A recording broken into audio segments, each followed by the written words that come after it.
Hi, I'm Dr. Emily Block, and today we're going to talk about the difference between management and leadership. Are you a leader or a manager?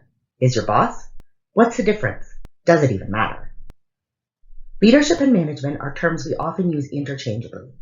We assume managers are leaders, and when we talk about leaders, we assume that they are in charge.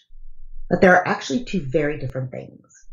Good managers don't have to be great leaders, and great leaders may not even manage anyone or anything. And while it's often true that the same person can be both a leader and a manager, it isn't necessary. But organizations need to have both. And learning to differentiate between the two roles can help you develop skills for each. Leadership and management involve distinctive and complementary systems. However, in general, organizations tend to be overmanaged and underled. Where management is about coping with complexity, leadership is about coping with change. That is, managers deal with the day-to-day challenges that emerge in an organizational system, where leaders focus on the ways in which that system may change, establishing a vision for the future and figuring out how to best get there. You can be promoted into being a manager. It's a position on an org chart. Leadership, in contrast, is a role that you choose.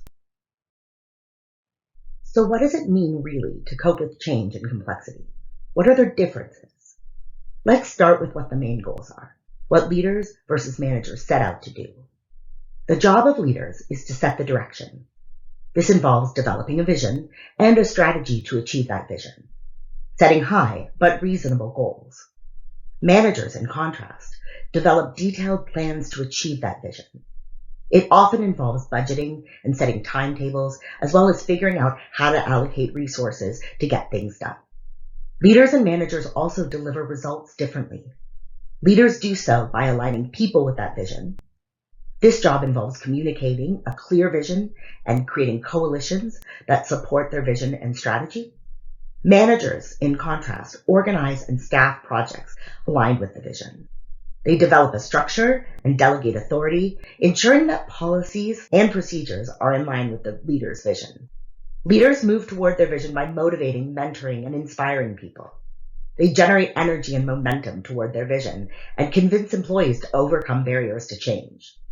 In contrast, managers are in charge of organizing, monitoring, and controlling the way that people achieve that goal. This often involves on-the-ground problem solving to help keep people on track. Finally, the end result is different across leaders and managers. Leaders produce often dramatic change, whereas managers produce predictability and order. You can see that no organization would survive on leadership alone. Managers play an important role in moving work forward and avoiding chaos. But without leadership, organizations would be mobilized with no direction, wandering aimlessly without a map. So what does that mean for you if you want to up your leadership game? Well, it means that instead of driving employee performance, you should focus on coaching them. You should strive to depend more on goodwill than formal authority, and try to generate enthusiasm instead of fear. Take the perspective that you and your employees are a team, and in it together. Think we versus I or you.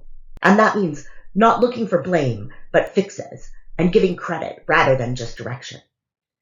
Can you think of a time when you had a boss who was also a great leader? Or a great leader who wasn't even your boss?